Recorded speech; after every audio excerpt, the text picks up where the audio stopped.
Good afternoon. I'm Beth Copeland with Georgia Christian Business Network, and we are putting God back in business. I am so thrilled to be here today. We have such a dynamic opportunity this entire month. We're talking about building sound relationships for emotional and mental wellness and the impact of building sound relationships on that. The great opportunity today, we're going to talk about the power of language. And this is something that I'm so excited to tell you that you're going to learn, if you didn't know already, that our co-host on the show, Pamela Bridgeman Bartell, is so skilled in and knowledgeable about this particular subject that she's even written about it and started a book. So I'm looking forward to see that completed. But what I'd like to do at this time is welcome you back, Pamela, to Wellness Wednesday. So excited to have you as our Georgia Christian Business Network corporate sponsor. You do so many things for so many people. I'm going to allow you the opportunity to tell people, for credibility purposes, who you are, what you do, and why it's important for them to know. I am Pamela Bridgeman Bartell, and I'm a licensed clinical social worker. I also hold credentials as a certified master addictions counselor and as a certified clinical trauma professional. I am an ordained minister and an Air Force veteran. I've been providing compassionate care either as a minister or a social worker and a social worker since 1976. I own a clinical practice here in Northwest Georgia in Cartersville called the Healing Journey Counseling and Consultation, providing individual, couples, family counseling for mood disorders and other trauma-focused disorders, particularly focused on trauma. I work a lot with military veterans and their families.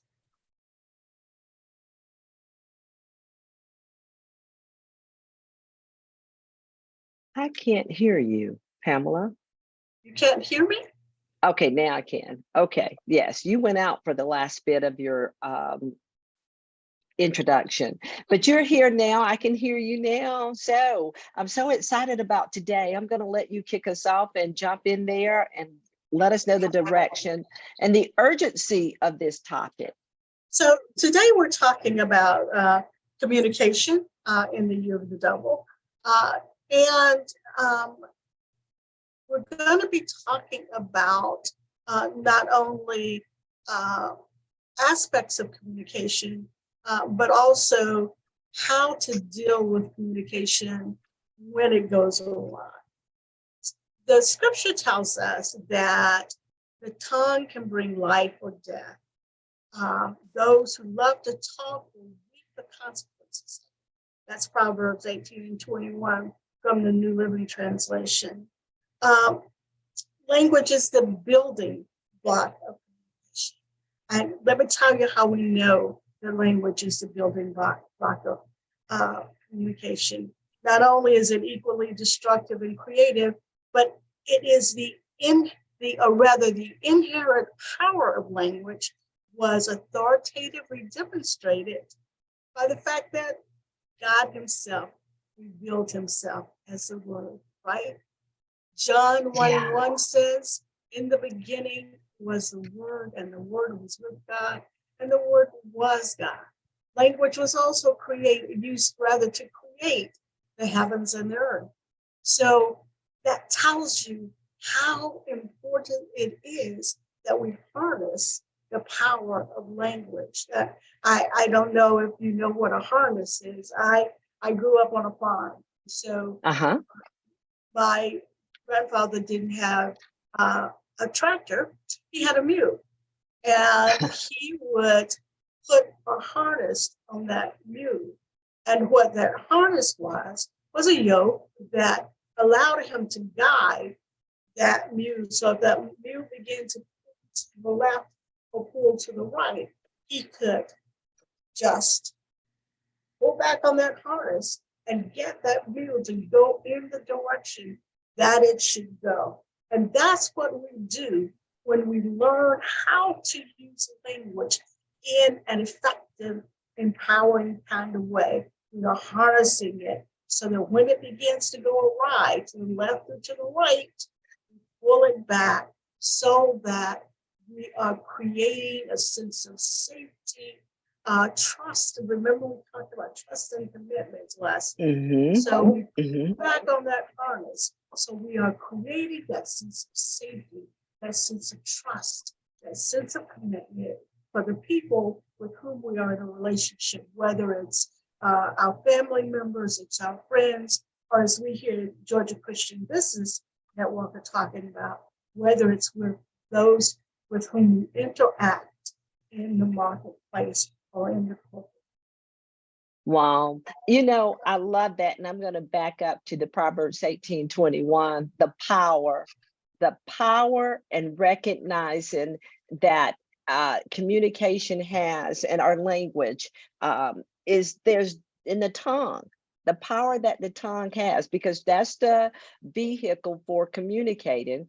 And so how we use our tongue is either going to speak life over us, or it's going to cause damnation to come upon us. And as we walk through today, I'm very sensitive to what these, from your notes, of what you're going to unfold for us, because it's so urgent, and it could be easily skipped over, is what came to me when I was studying for today, and even before I did the live to introduce today. Yeah. So language is extremely important, and we're going to mention a couple of other scriptures later that undergird the one that we've already talked about. James also talks about what the tongue does and setting on the fire of hell. But so let's talk about the definition of language. According to Britannica Online, language is a system of conventional spoken, manual between sign or written symbols by which human beings, as members of a social group and participants in culture, express themselves. The functions of language, obviously, is communication. There's also to express your identity. Keep that in mind. Express identity. And emotional release. For the purpose of our conversation today, we're going to talk about the role of communication in the year of the double, that will focus on the participation in culture and the expression of self-respect. So that's what our focus is today.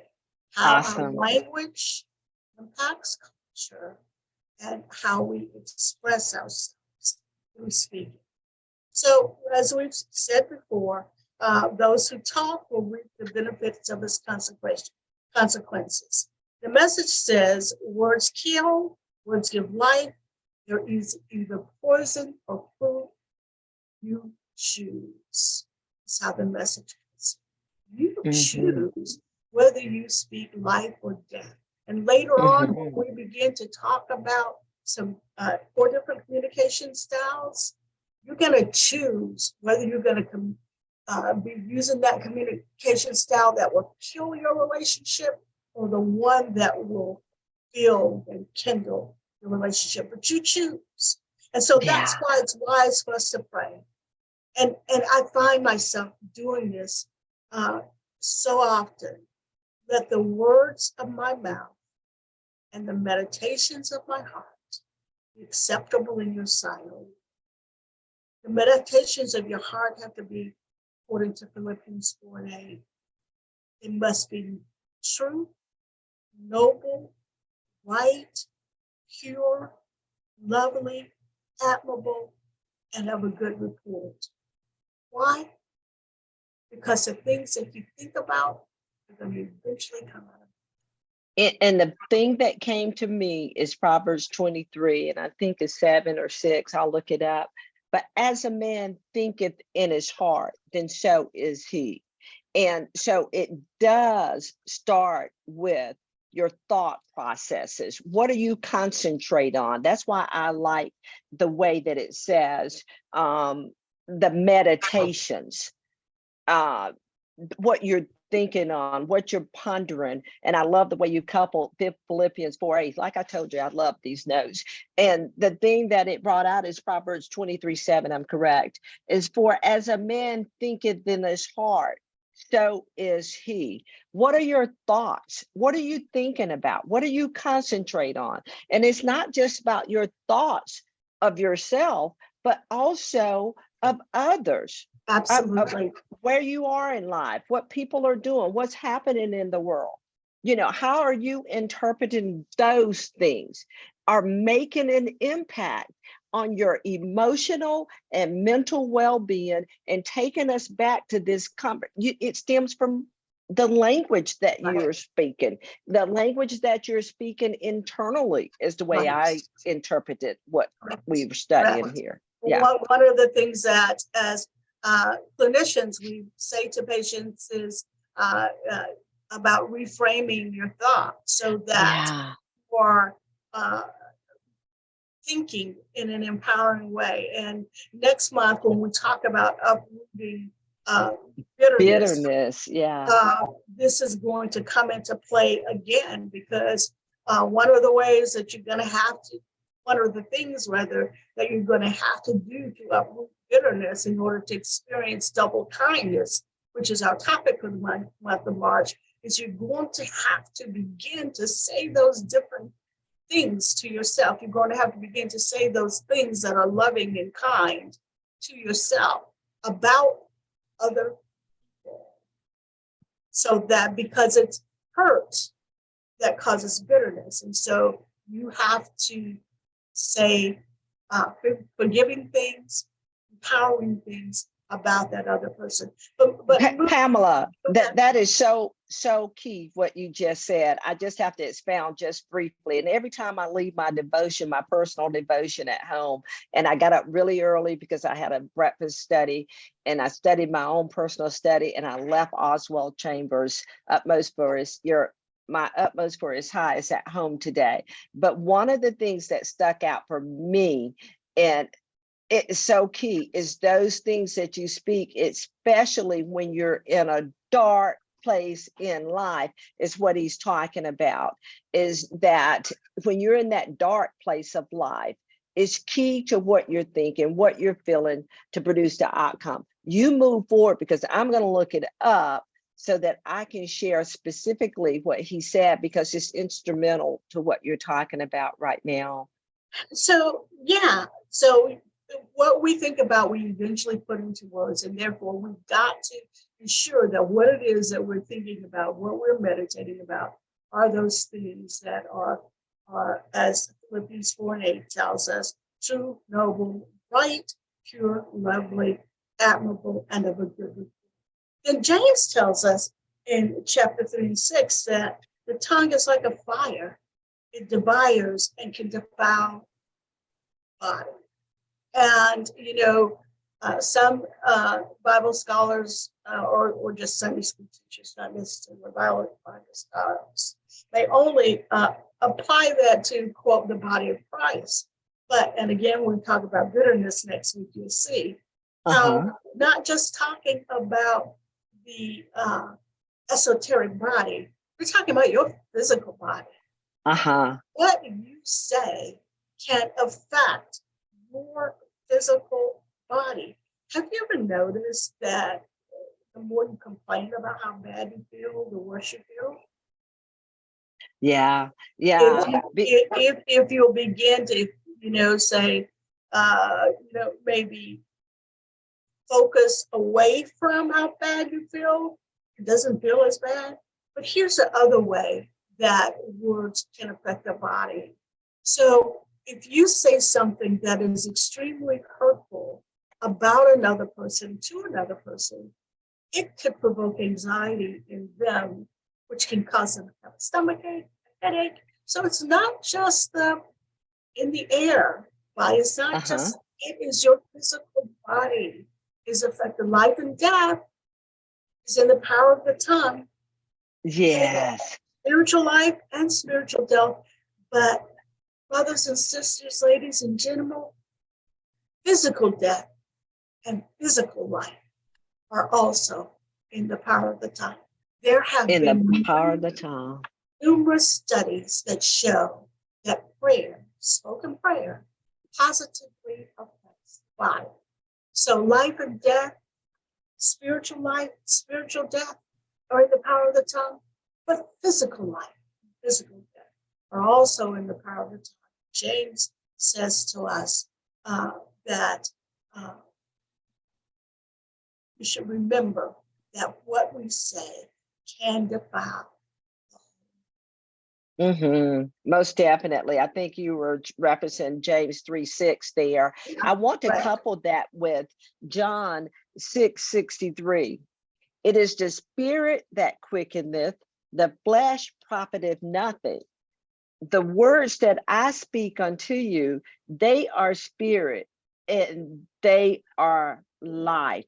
And that's some of the opportunity. And it goes on to talk about believing and making sure, if you look at 69, and we believe and are sure that thou art the Christ, because you're speaking those words and you interpret them as truth, the negative piece.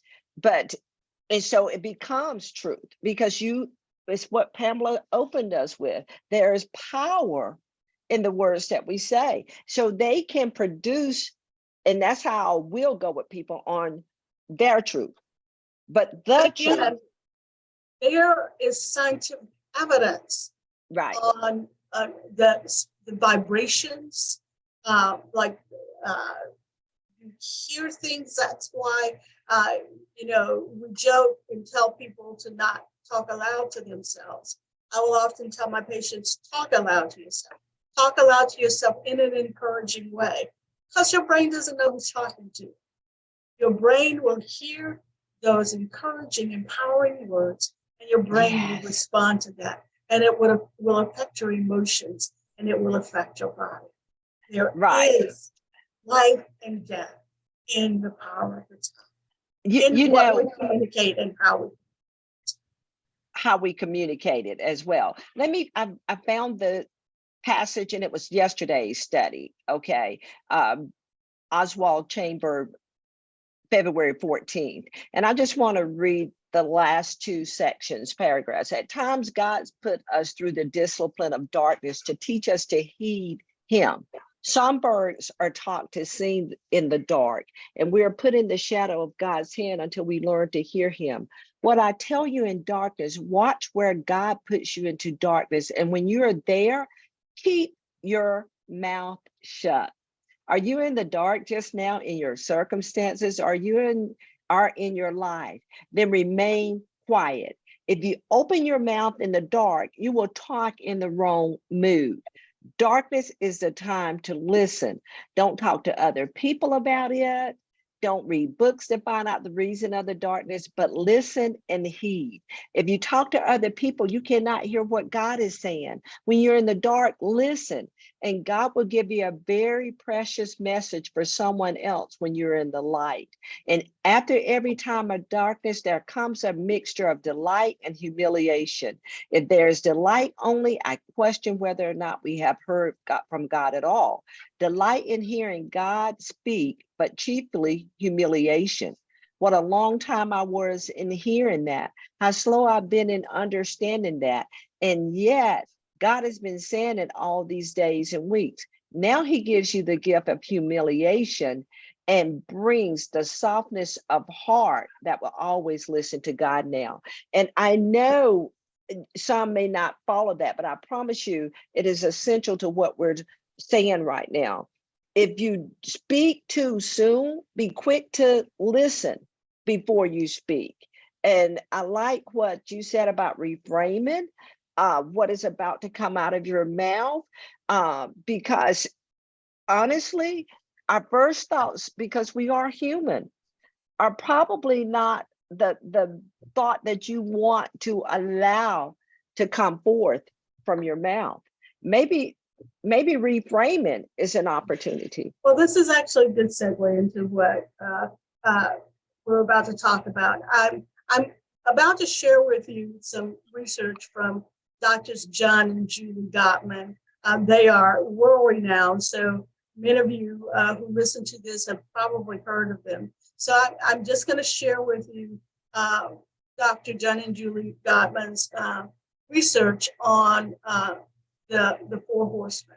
So they did this research for it was about married couples. And it was a real longitudinal study. They have a book out there titled The 7 Principles of a Healthy Marriage, I think is the title of it. But in it, they have what's called the Sound Relationship House. And they posit that a solid or sound relationship has to have love maps as its foundation.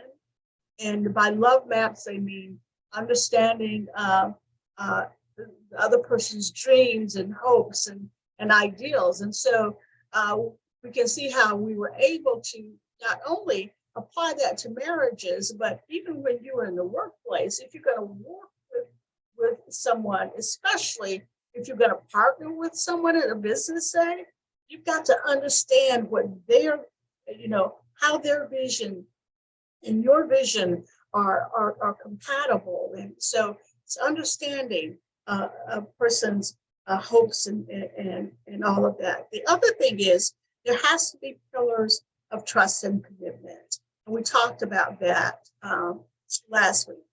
But significantly, they identified what they call 4 horsemen of the apocalypse. And of course, they based that on from the book of Revelation about the 4 horsemen of the New Testament in terms of conquest, war, hunger, and death. So they use that metaphor in order to describe communication styles. And these communication styles, they say, and the research showed, can definitely end a relationship. But if you are able to identify those in yourself, then you'll be able to say, oh yeah, I do that. What can I do to overcome it? Right. Mm-hmm. So the unhealthy communication styles are criticism, contempt, defensiveness, and stonewalling. Now, why would these destroy any relationship? Remember when we talked about love, what was it, 3 weeks ago or 2 weeks ago?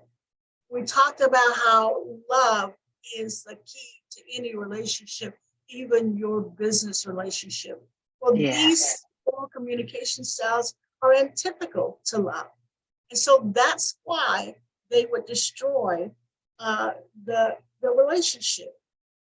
And Beth pointed out to us that in this year of the devil, love is essential. It is urgent. I think, in fact, the L in her acronym is love. Yes, limitlessly loving. Limitless. Because we put limits on our love. And the opportunity for us this year to experience the double in every aspect of our lives. And I taught yesterday on NACWE's platform when we walked through the acronym again, that God really just pressed it upon my heart. Before we can get to the E, which is the outcome, excellently executed, I believe that L is positioned right before that, because that's going to determine whether or not you're going to move into execution by your love walk. Right. And love is about relationships, is so key to relationships, which is the whole entire month that we've discussed here on the Wellness Wednesday platform. Listen, we're not going to make it if we don't have more productivity out of our relationships and our connectivity with other people. Absolutely. And love has to be the bottom line. And if we criticize, so criticizing is, and this is important. Criticism is different from critique. Okay, and again, if we put it in our business realm, we know that we have to critique our job performance. We know that. So we're not talking about critiquing. Criticism is different from critique. Criticism is also different from complaint. So the two criticism, or rather complaint and critique, are about specific issues. Okay, so I can critique that, this fell short here, and perhaps it needs to be here. A complaint is, okay, again, this fell short here, but it's about an issue. Whereas a criticism is an attack on the individual's character. In effect, you are dismantling their whole being when you criticize. It's an attack on their character. I love it. I love it. Because I'm going to say examples of criticism.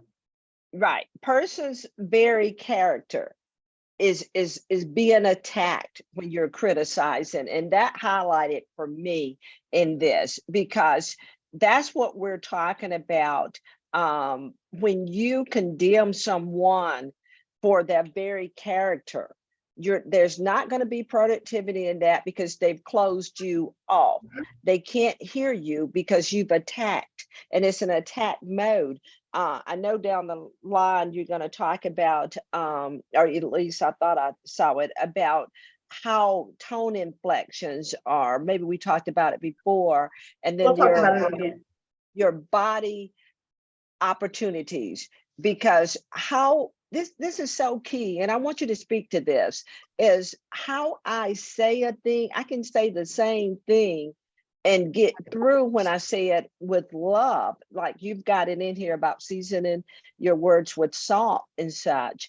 And when I say it without the salt and I'm in attack mode, I close off the person. The first thing that I share with individuals when we're talking, especially if I'm working with couples, but anyone, tone, volume, and rhythm.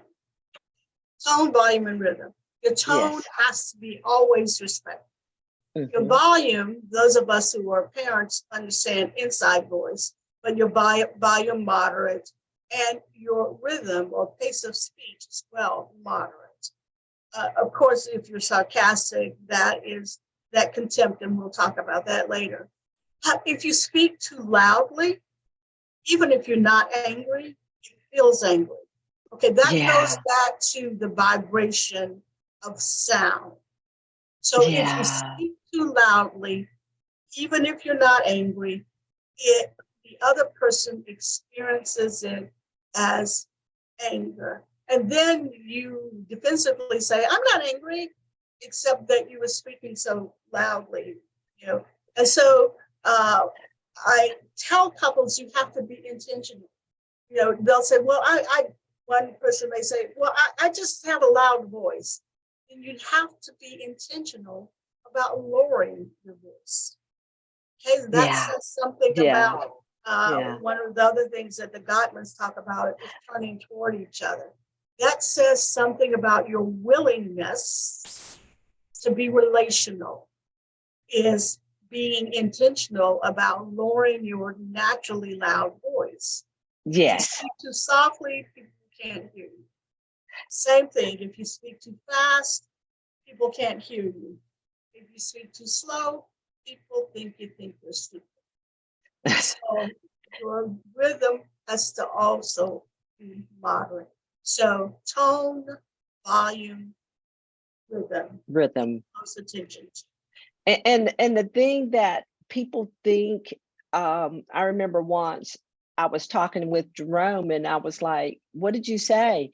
And he said it louder than he had said it previously. I said, hey, bring your volume down.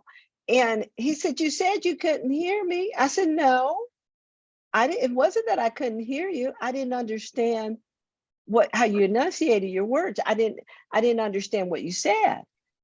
Sometimes I've found that people respond loudly because they don't think they're being heard. No, it's possibly they're not being understood. And so Correct. volume can be misinterpreted as now you're in anger mode, which he wasn't, but But but it again, could. Yeah, volume, again, it's about rhythm. It is how the brain interprets. It's not even that you are yeah. intentionally No, trying to interpret as anger. It no, has to do with the vibration of the sound. So what's exactly. the antidote to criticism? It's called the gentle start up. So a complaint focuses on a specific behavior. The criticism attacks a person's character. So the antidote for criticism is to complain without blame. Uh-huh. Avoid saying you. What happens when I say you did so and so? Right, right. Attack, you know, Immediately feel attacked. assumptions. Yeah. However, if you will use I statements and Uh-huh. express what you need in a positive way, uh, I felt um, I felt angry, and I would. I don't have my example, but using an I statement. What do I feel? What do I need? So basically, with the I statement, you say, "I felt hurt. I felt Right. hurt, and I want to feel uh, happy when I'm with you. Will you speak more kindly when we talk? But Right. you don't want to leave the person just without a way to respond. Don't just say, Exactly. "Okay, I felt hurt." You also want to give them a way to possibly rectify what it is that. Right. Because the you statements are uh attacking the person and speaking for them. You don't know. Um I love the interpretation, the reverse of I when you said this, I felt or I interpreted what you did as such and such, because that gives me the opportunity. Because when you tell me you did so and so, my first thing is you're starting to attack me as And I shut down. accusatory, and I'm going to either shut down, I'm going to start saying it's an argument, because I'm going to say no, I didn't, And because you brings up you defensiveness, which right. uh, the next, if I'm moving it a little fast, I want to get through all four of these. Okay, But go the for it. next one is contempt. And when we communicate in this state, we are mean. We're just plain mean and disrespectful when we Mm, contempt people, use contempt with people. We may be mocking, we may use sarcasm, ridicule, call them names, mimic, uh, roll the eyes, those kinds of things. I mean, it's just being mean. So while uh, criticism attacks a character, contempt assumes a position of moral superiority. I'm better than you. I'm better than you. And mm-hmm. so the antidote to that is, and I like this one, and in this one I usually give, if I'm working with couples, I give them homework to do, or if I'm working with teenagers and they're having problems with their parents, I give them homework to do to show appreciation for their parents, because the antidote for contempt is to build a culture of appreciation and respect. Uh, Contempt shows up in statements that come from a position of moral superiority, so it must be avoided at all kinds. So use uh, small things often. You know, you see your friend walking by. It's a nice dress you have on. You see the coworker going by. Hey, I read that report. Good job. But always finding something. If you find something for which to show appreciation and respect, you're less likely to be contemptuous toward that individual. I like that. Then there's defensiveness. It's almost not almost always, it is always the response to criticism. You criticize, I become defensive. And not only will you be defensive when people criticize, you reverse the blame. Well, Yeah. I did so and so, but it was because you did so and so. If you hadn't done so and so, I wouldn't have done so and so. Okay, that's how. And it's fault finding as well. It's fault finding when you're defensive. It's not when you're defensive, you're saying, I own nothing that is occurring right now. And go on, because you're getting ready to talk about the antidote. So what's an antidote? Okay. You're talking about it. Well, basically taking responsibility. I believe that no one's perfect. We're in a, God, we all have sinned and fallen short of God's glory scripturally. But the opportunity, even if you're blameless in the matter, there's an opportunity for self-evaluation to see and consider, what could I have done differently? And I believe this is a form of also walking in humility. I purpose to do that. Even if someone totally has wronged me, I've asked, God, show me. And even to say to the individual, those that may own up to, what, I've offended you. No, you haven't offended me yet. I see what you're saying. You may have felt like that. So I hear what they have to say, accept the apology, but don't be so high-minded that there's not an opportunity for self-examination. I'm not perfect, taking responsibility for whatever part you may right, overtly or covertly, knowingly or unknowingly. There's always an opportunity to say, and it's like fellowship with the person. Mm-hmm. It's like not making them feel they're already having a hard time. The few that can own up to, mm-hmm. I've not handled something correctly or trying to apologize. That's difficult because of our sin nature, our humanness. And then you're going to just sit up there. Yeah, bring it. Just keep bringing it. Just keep bringing it. And I believe for the fruitfulness, and we're talking about how language can help us to experience the double. God honors that. Yes. Yeah. God honors that. This last one, a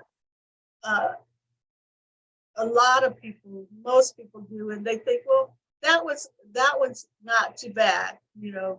What's wrong with that one? It's called stonewalling. It's I'm done. I don't want to talk to. I'm done with this. I don't want to talk about it. So stonewalling is it's usually a response of contempt, and it occurs when the listener just withdraws from the interaction, shuts down, and simply stops responding. They don't confront the issue. They will even walk out. And now that's different from. So when I talk about conflict resolution, so if you have been in an argument with someone and this again, I go back to couples though. If you've been in arguments with your spouse for 15 to 20 minutes and there's not been a resolution, someone needs to call a timeout. But here's the key. Call the timeout, say, we're going to come back to this at 5 p.m. You go away. Don't contemplate what your partner did, your spouse did wrong, and how you're going to, what you're going to say, what kind of come up you're going to give them when you go back to the conversation. Think about, okay, how could I have said something differently? What might I have missed? Awesome. Okay? And then come back to it at 5 p.m. Don't come back to it at 4:45. You don't come back to it at 5:05. Come back to it at 5 p.m. because that's when you said you're coming back to it. That's about trust and commitment. Awesome. That's about trust and commitment. Yeah, yeah.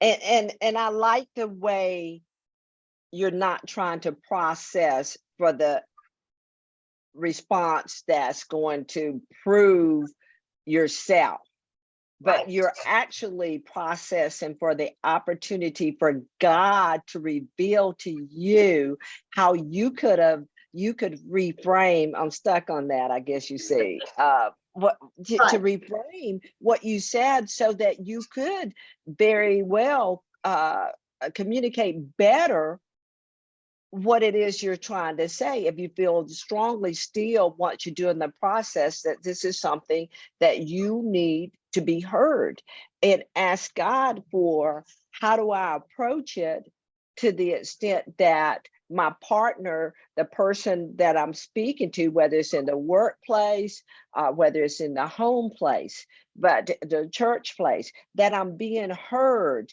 and I'm not presenting it however that's causing them to shut down as stonewalling, you know. Right. And with stonewalling, the Gottmans even say, take that break. And they suggest you do something self-soothing. Don't think about the argument. Take that break. I saw that. Yeah. Want to take a bath, do some reading, some light, something, just distract yourself from that argument and just self-soothe. That gets you relaxed and it begins to not feel so distressing as it did when you were in the middle of it. So the antidote is that physiological self-soothing. And then again, when you go back to it, make sure you're using those I statements. Make sure you're taking responsibility when you go back to it. And what I say about everything that the Gottmans have said, I say ultimately what all of this means is what Colossians 4:6 says. Colossians 4:6 says, let your speech be seasoned with salt, that you may know how to answer each one. I think that's what all those antidotes are.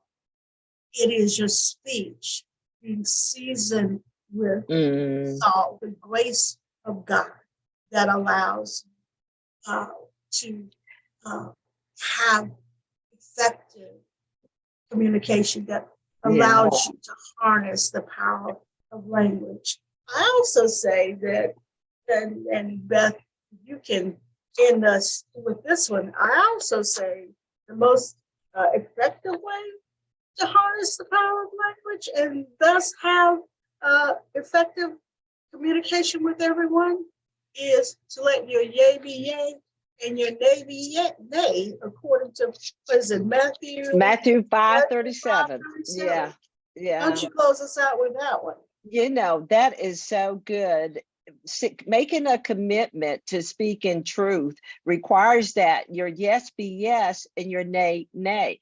Now, one thing about that is that doesn't mean that you are having to say yes to everything, or that you're a nay person. The opportunity is that be firm in what you are saying. It's not wavering. It's a yes, then it's a yes. Don't say yes and mean nay.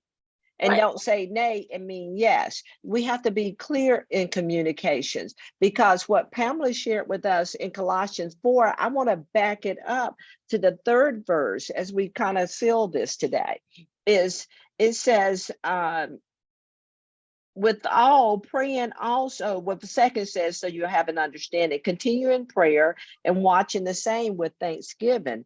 With all praying also for us that God would open us a door of utterance to speak the mystery of Christ, for which I'm also in bonds, Paul speaking, that I make it manifest as I ought to speak Walk in wisdom towards those that are without, redeeming the time. And then it goes into what Pamela read. Let your speech be always with grace, seasoned with salt, that you may be able to ought to know how to answer that.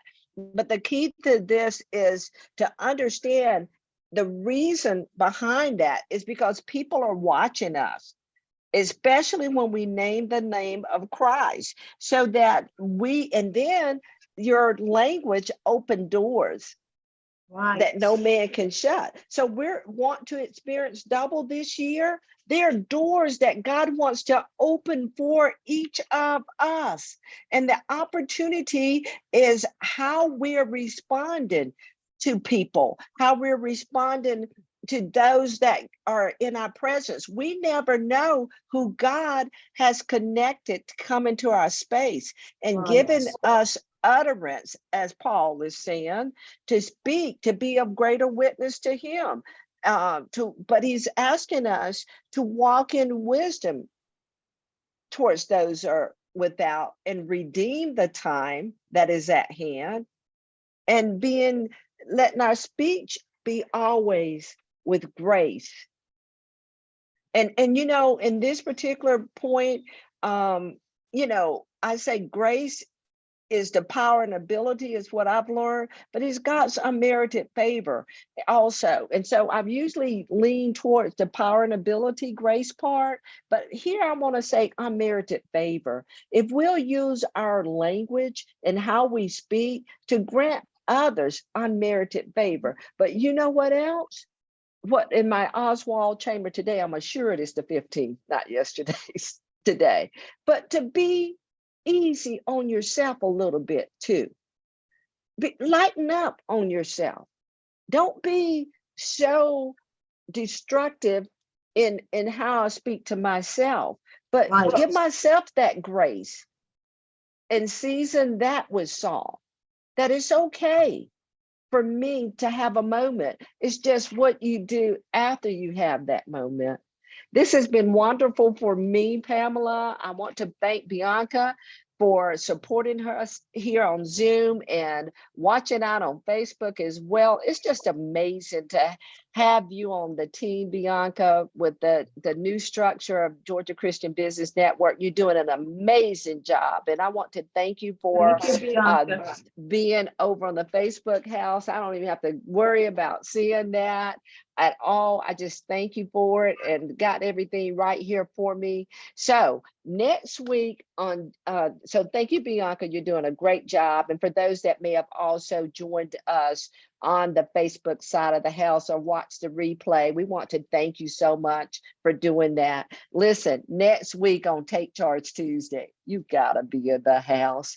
It's Carmen Caldwell. Yes. And she's going to come to us from the topic, believing in your double. I'm so excited about that girl. She's just doing amazing things. Expect God to just blow her up even more because of her heart for God. And she's going to talk about your belief always wins. Every thought isn't yours. And elevate your beliefs and you'll elevate your life. Guess what?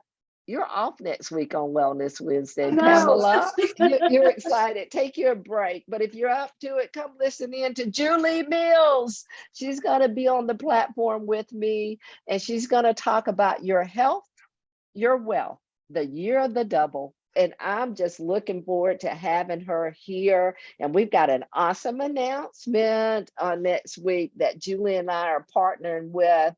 And we're so excited to share that with our Georgia Christian Business Network listeners. It's been wonderful today. And I want to thank you all again. I'm Beth Copeland with Georgia Christian Business Network. We're putting God back in business, but we need your help as well.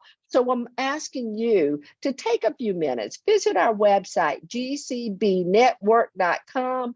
Rose Jean is doing an outstanding job with maintaining that website, keeping it up to date. I'm so blessed with this team, and Dr. Jess is doing her part.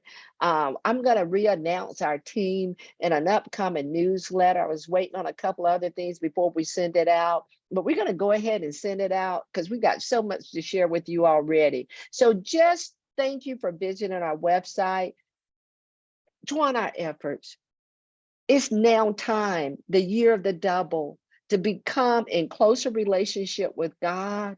And we want to undergird you as you do that in business and in life. Take care. Hope to see you as a member soon or a GCBN sponsor. Just continue to be a part of the community. Thank you so much. God bless you. Take care, Pamela. See you later, Bye. Bianca. Bye-bye. Thank you.